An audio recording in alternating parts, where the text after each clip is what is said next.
Iki ni igice ca kabiri c'icigwa ca 20, tukaba tugiye kurabira hamwe ibijanye n'urwaruka mu burongozi bivanye n'ukuntu urwaruka rwafatwa kuva kera. Turavye ukuntu uburongozi butunganijwe mu Burundi, biraboneka ko hari igihe urwaruka rukumirwa. Ndemeza ko hari amabanga amwamwe asaba uburambe mu buzima no mu kazi.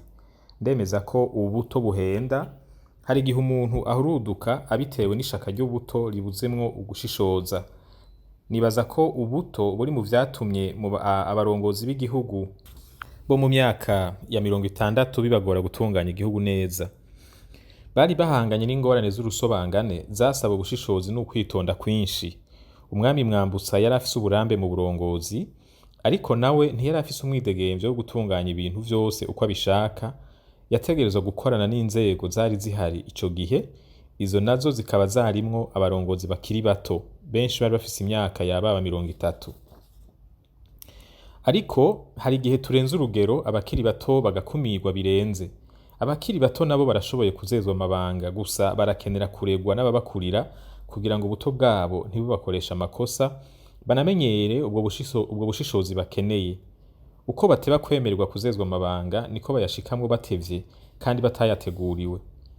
Ivyo bituma ata kindi bakora atari ugushigikira ivyo bahasanze, vyaba vyiza canke bibi. Intambuko ya mbere yo gufasha abakiri bato kubaka umuco w'uburongozi ni ukubafasha kwiyemera no kugaragaza uburongozi batarinze kuja mu bibanza vy'uburongozi. Muri rusangi, abantu benshi ntibakora ivyo bashoboye gukora, kandi vyari kugira ikimazi, atari uko batabishoboye, ariko kubwo kubura umuco wo gukora igikwiriye, le sens de responsabilité mu gifaransa, hamwe n'umuco w'uburongozi. Mwo kubona muri kazoza ugaheza ugakora ibituma ku kazoza kaba ubuzima. Washaka ibintu vyerekeye urwaruka gusa, ariko bibura mu bakuze kuko bataba baravyimenyereje bakiri bato. Ibintu mu gupfa bihera ku ndero urwaruka ruhabwa mu miryango. Ni vyiza ko abavyeyi bamenyereza abana babo gukora igikenewe igihe cose bagishoboye. Ntivyumvikana ingene urugo rufise imisore ifise inguvu nk'iyiremye usanga rukikijwe n'ishamba kugeza aho rishika ku muryango, maze iyo misore ikaba muri iyo nzu kandi kumva ko ari bisanzwe kuhaba hameze gutyo. Ntivyumvikana ingene urubaho umwigisha akoresha mu ishure rusiba kubera gukoreshwa birenze, hakabura umunyeshure n'umwe yo kwiyumvira kugoza neza n'amazi mu mwanya atavyigwa biba biriko biratangwa, kandi ari ikintu coroshe gukora atana amafaranga gisaba. Ntivyumvikana ukuntu usanga umutumba uriko abanyeshure bari mu mashure yisumbuye bashika nka 20, hakaba hari n'abantu bakuze bifuza kumenya gusoma no kwandika, ariko ugasanga abo banyeshure birirwa bicaye kwibarabara canke ku bubare mu bihe vy'uburuhuko, ntibigere biyumvira gutanguza igikorwa co kwigisha abakuze kwandika no gusoma. Kubera imitumba yacu yose iriko abanyeshure, birashoboka ko mu mwaka umwe gusa abantu bose bifuza kumenya gusoma no kwandika babishikako ata amafaranga atanzwe. Ibi ntibisaba ko ubushikiranganji bw'indero bubitunganya, ntibisaba ko musitantera bitegura, bisaba umutima wo gukora igikenewe mu rwaruka rwacu gusa. Uburongozi buhagaze kuri uwo mutima wo gukora igikenewe nibwo burongozi bw'ukuri. Aha rero niho dukwiye guhera imbere yo kwiyumvira ukuntu urwaruka rwoja mu nzego z'uburongozi. Mu bisanzwe ni vyiza ko urwaruka ruserukirwa mu nzego zifata ingingo zigwerekeye, haba mu mashengero, mu ntwaro y'igihugu n'ahandi. Aho niho inyungu zabo zizoba ziserukiwe neza, ibibazo vyose bafise bikamenyekana biciye kuba baserukira. Ariko rushizwe muri ivyo bibanza rudafise umutima w'uburongozi buzima, bimera nka kwa kundi bimera ku bantu bashirwa mu bibanza vy'uburongozi kubera ari abagore canke abakobwa, canke kubera ubwoko bwabo, bitewe n'uko amategeko abisaba, ariko batateguwe ngo bubake umutima w'uburongozi muri bo. Ntibaheza ngo bashobore gukora neza igikorwa bajejwe. Iyo batahura uburongozi nko kworoherwa canke kwegeranya ubutunzi hoho, baca baja muri ivyo nyene, bagaca bibagira abo baserukira.